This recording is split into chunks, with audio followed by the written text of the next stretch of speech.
ஆண்களும் நிறைய பிரச்சனைகளையும் போராட்டங்களையும் சந்திச்சுட்டு தான் இருக்காங்க. இன்ஃபேக்ட் சொல்ல போனா ஆண்களுக்கு தான் நிறைய மென்டல் ப்ரெஷர் ஜாஸ்தி. இருந்தாலும் எந்த ஆண்களும் எங்களுக்கு நியாயம் கிடைக்கணும், எங்களுக்கு ஈக்குவாலிட்டி கிடைக்கணும், எங்களோட பிரச்சனைகளை கேட்கணும்னு சொல்லிட்டு பெருசா சீன் போடுறது இல்லைன்னே சொல்லலாம். மாஸ்குலினிசம் பத்தி பேசுறதே இல்லை ஆண்கள்.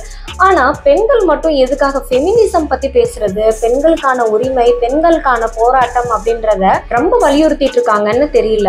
ஏன்னா பெண்கள் பெண்களோட வேலையை பார்த்துட்டு போறாங்க, ஆண்கள் அவங்களோட வேலையை பார்த்துட்டு போறாங்க. தனக்குன்னு ஒரு உரிமை, எம்பவர்மெண்ட்ன்ற பேர்ல அதிகமா அட்வான்டேஜ் எடுத்துட்டு சோஷியல் மீடியால நம்ம அவேர்னஸை கிரியேட் பண்றோம், மூவிஸ்ல இந்த மாதிரி டர்னிங் பாயிண்ட்டை கொண்டு வரோம் அப்படின்லாம் உமன் சென்டர் ரோல்ல அதிகமா நடிக்கிறதும் உமன் போக்கஸ்டா இருக்கிறதுனாலதான் ஆக்ட்ரஸ் ஜோதிகா மேல நெட்டிசன்கள் கடுமையான விமர்சனங்களை வச்சுட்டே இருக்காங்க. ரீசெண்டா நடந்த just for woman JFW movie awards 2025ல ஆன் ஸ்டேஜ்ல ஆக்ட்ரஸ் சிம்ரனோட ஸ்பீச் எல்லாரோட அட்டென்ஷனையும் கவனத்தையும் ஈர்த்துச்சு. ஆக்ட்ரஸ் சிம்ரனுக்கு ஏற்பட்டது ஹர்ட்டா இல்ல சில ஹேட்டர்ஸ் சொல்ற மாதிரி அவங்களுக்கு ஏற்பட்டது ஜெலஸா? ரோல் ஐடென்டிட்டி, ஈகோ டைனமிக்ஸ், இந்த மாதிரியான கான்ஃபிளிக்ட்ஸ் எல்லா கலீக்ஸுக்குமே எல்லா இண்டஸ்ட்ரியிலுமே கோ ஒர்க்கர்ஸ்க்கு ஏற்படுற ஒரு விஷயம் தான்.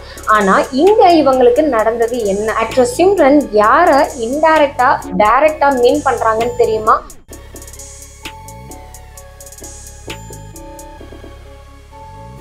நீங்க நினைக்கிறீங்க இல்லையா, அதுதான் ட்விஸ்ட். சைடு கேப்ல சைக்காலஜி கத்துக்கலாமா? இண்டஸ்ட்ரி சைக்காலஜி பத்தி தெரிஞ்சுக்கலாம் வாங்க. எல்லா இண்டஸ்ட்ரியிலுமே போட்டி பொறாமைகள் இருக்கதாங்க செய்யும்.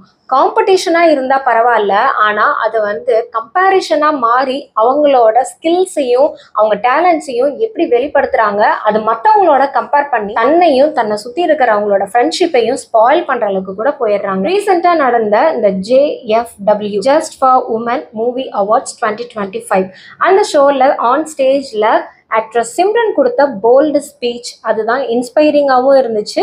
அவங்க எந்த அளவுக்கு ஃபிலிம் இண்டஸ்ட்ரியை ரெஸ்பெக்ட் பண்ணுறாங்க, அந்த ரோல் ஐடென்டிட்டி அப்படிங்கிற ஒரு விஷயத்த எந்த அளவுக்கு அவங்க ஓப்பனாக கொண்டு வந்தாங்கன்றத நம்ம எல்லாருமே பார்த்துருப்போம். ஸோ இதில் அவங்க மீன் பண்ணது என்ன அப்படின்னா, ஒரு நடிப்பு அப்படிங்கிறது அது எந்த ரோலாக இருந்தாலுமே நடிப்பு அப்படிங்கிறது அது ஒரு கலை. அந்த கலையை அனுபவிச்சு அவங்க அந்த கேரக்டரை அக்செப்ட் பண்ணி எந்த ரோலாக இருந்தாலுமே அதை ரெஸ்பெக்ட் பண்ணி பண்ணணும் அப்படிங்கிறது தான் ஆக்ட்ரஸ் சிம்ரன் அவ்வளவு சூப்பரா சொல்லியிருந்தாங்க. பட் அவங்கள காயப்படுத்தின ஒரு விஷயம் என்ன தெரியுங்களா? அவங்களோட கோ ஆக்ட்ரஸோட நடிப்பை பார்த்துட்டு ரொம்ப எக்ஸலண்ட் ரோல் பிளே பண்ணியிருக்காங்களே அப்படின்னு ஒரு அப்ரிஷியேட் பண்ற விதமா தான் ஆக்ட்ரஸ் சிம்ரன் அந்த கோ ஆக்ட்ரஸ்க்கு மெசேஜ் பண்ணியிருக்காங்க. உங்களோட சீன்ஸ் எல்லாம் நான் பார்த்தேன், ரொம்ப ஸ்கில்டா டேலண்டடா நீங்க ஆக்ட் பண்ணியிருந்தீங்கன்னு ஒரு அப்ரிஷியேஷன் தான் கொடுத்துருக்காங்க. பாத்தீங்கன்னா சிம்ரன் அப்ரிஷியேட் பண்ணணும்னு அவசியமே கிடையாது. ஏன்னா அவங்க கோ ஆக்ட்ரஸ், அவங்களும் இண்டஸ்ட்ரியில இருக்கிறவங்க, அதுவும் ரொம்ப வருஷத்துக்கு முன்னாடியே ஒரு லைம் லைட்ல இருந்தவங்க, டாக் ஆஃப் த டவுனா இருந்த ஒரு ஆக்ட்ரஸ் இன்னொரு ஆக்ட்ரஸை அப்ரிஷியேட் பண்ணும்போது அந்த ஃப்ரெண்ட்ஷிப் லெவல் இந்த அளவுக்கு சோஷியலிசமா மெயின்டைன் பண்ணணும் அப்படிங்கிற ஒரு அவேர்னஸ், மெச்சூரிட்டி, ப்ராட் மைண்டடா இருக்காங்கன்றது தெரியுது. ஆனா அந்த கோ ஆக்ட்ரஸ் அவங்க கொடுத்த ரிப்ளை பாத்தீங்க அப்படின்னா, உங்களை அப்ரிஷியேட் பண்றாங்க அப்படின்னா நீங்க அதுக்கு தேங்க்ஸ் சொல்லலாம், இல்ல அதுக்கு ஒரு ஹாப்பியா ஃபீல் பண்ணலாம், பரவாயில்ல நம்மளை அப்ரிஷியேட் பண்றாங்களேன்னு மோட்டிவேட்டடா ஆகலாம். ஸோ இந்த மோட்டிவேஷனோ இல்ல ஹாப்பியோ இதெல்லாம் இல்லாம அவங்க கொடுத்த பதில் என்ன அப்படின்னா, நீங்க எதுக்கு ஆன்டி ரோல்லாம் சூஸ் பண்றீங்கன்னு ஒரு அட்வைஸை கொடுத்துருக்காங்க. அவங்கள ஹர்ட் பண்ணியிருக்காங்க. ஆன்டி ரோல்னா சும்மாவா? அதையும் கூட ஸ்போர்ட்டிவா எடுத்துட்டு சிம்ரன் அதை பப்ளிக்கா ரிவீல் பண்ணது ஹேட்ஸ் ஆஃப் டு யூ. ஏன்னா நிறைய பேர் நினைக்கிறாங்க party role, anti role, negative role இந்த மாதிரிலாம் நினைக்கிறாங்க. இப்படி எல்லா ஆக்டர் அண்ட் ஆக்ட்ரஸ் எல்லாமே இந்த ரோல அந்த ரோலுனா அப்போ மூவி யாரு தான் நடிப்பாங்க? அப்போ நம்மளே ஒரு கேட்டகரி செட் பண்ணிடுறோம். இவங்கெல்லாம் ஜூனியர் ஆர்டிஸ்ட், இவங்க சீனியர் ஆர்டிஸ்ட், இவங்க லீட் ரோல்ல பண்றவங்க, இவங்க இப்படி பண்றாங்கன்னு ஒரு கிளாசிபிகேஷன் நம்ம கொண்டு வரதுனால தான் இந்த ஃபிலிம் இண்டஸ்ட்ரியில மட்டும் கிடையாது, எல்லா இண்டஸ்ட்ரீஸ்லயுமே பாத்தீங்கன்னா நம்ம தான் அவங்கள கேட்டகரி பண்ணி இன்னும் அந்த ஏற்றத்தாழ்வுகளை கொடுத்துட்டு இருக்கோம். எல்லாமே ஆர்டிஸ்ட் தானே, கேமரா முன்னாடி அவங்களோட நடிப்பு திறமைகளை அவங்க வெளிப்படுத்துறாங்கன்னும் போது அவங்க கொடுத்த ரோலை, எல்லா ரோலுமே இம்பார்ட்டன்ட் ரோல் தான் அப்படின்றத பட்டுன்னு தெளிவா புரியுற மாதிரி சிம்ரன் சொல்லியிருக்கிறாங்க. அப்போ அதுல பின் பாயிண்ட் பண்ற மாதிரி ஒரு க்ளூவும் கொடுத்துருக்காங்க. டப்பா ரோல் ஒன்றும் பண்ணலையே அப்படிங்கிறது எல்லாருக்குமே தெரியும். இந்த டப்பா ஜோதிகா அவங்க நடிப்புல வெளிவந்ததுதான் டப்பா கார்ட்டர் அப்படிங்கிற ஒரு வெப் சீரிஸ். சிம்ரன் டப்பா கேரக்டர்னு அவங்க வெளிப்படையா சொன்னதுனால, அழுத்தி சொன்னதுனால எல்லாருக்குமே புரிஞ்சிருச்சு இந்த இன்டைரக்டா அவங்க மீன் பண்றாங்க. தட் மீன்ஸ் ஜோதிகா தான் அந்த கோ ஆர்டிஸ்ட் அப்படிங்கறத எல்லாருமே முடிவும் பண்ணிட்டாங்க. ஓகே, அப்படி என்ன இந்த ஆக்ட்ரஸ் ஜோதிகாவுக்கும் ஆக்ட்ரஸ் சிம்ரனுக்கும் முன்பகை ஏதாவது இருந்திருக்கா? எதுவுமே இல்லை. ஏன்னா எல்லாருமே ஒரு கலீகா ஒர்க் பண்ணும்போது காம்படிஷனும் இருக்கும், அதே மாதிரி லைட்டா ஜெலஸ் என்வியும் இருக்கும். அதாவது என்னடா இவங்களுக்கு மட்டும் லைம்லைட் இருக்கு, இவங்களுக்கு நேம் ஃபேமே இவங்க. ஆனா எல்லா ஆர்டிஸ்டுமே எல்லா ஆக்டர்ஸுமே எல்லாருக்குமே ஒரு தனித்திறமைன்னு ஒரு யூனிக் ஃபியூச்சர் இருக்கு. நீங்க ஏன் ஃபிலிம் இண்டஸ்ட்ரி எடுக்கிறீங்க, ஒரு டீச்சிங் ஃபீல்டு எடுக்கலாம், ஐடி செக்டார் எடுக்கலாம், எந்த ஃபீல்டா இருந்தாலுமே பாருங்க, ஒருத்தர் இன்னொருத்தர் கூட கம்பேர் பண்ண முடியாத அளவுக்கு யூனிக் டேலண்ட்ஸ் எல்லா மனுஷங்களுக்குமே இருக்கு. ஸோ அந்த யூனிக் டேலண்ட்ஸ் இப்போ நீங்க மியூசிக்னே எடுத்துக்கோங்களேன், இல்லை ஒரு ஆர்ட்னு எடுத்துக்கலாமே. ஸோ அந்த ஆர்ட்லயுமே ஒரு பெயிண்டர் பண்ற ஆர்ட் அதே மாதிரி இன்னொருத்தர் பண்ண மாட்டாரு. அவர் வந்துட்டு யூனிக்கா அவருக்குன்னு ஒரு ஸ்டைல் இருக்கும், அவருக்குன்னு ஒரு மெத்தடை ஃபாலோ பண்ணுவாங்க, ஏதாவது ஒரு இதுல தனித்துவம் வாய்ந்தவரா இருப்பாரு. அதே மாதிரி தான் ஸோ இங்க வந்து இன்னுமே பாத்தீங்கன்னா அந்த குட் பேட் அக்லி மூவி நம்ம பார்த்திருப்போம். நானே அந்த மூவி பார்க்கும்போது அந்த தொட்டு தொட்டு பேசும் சுல்தானா அந்த சாங் ஸ்கிரீன்ல வரும்போது பயங்கரமா அந்த சிம்ரனோட டான்ஸ் தான் ஞாபகம் வந்தது.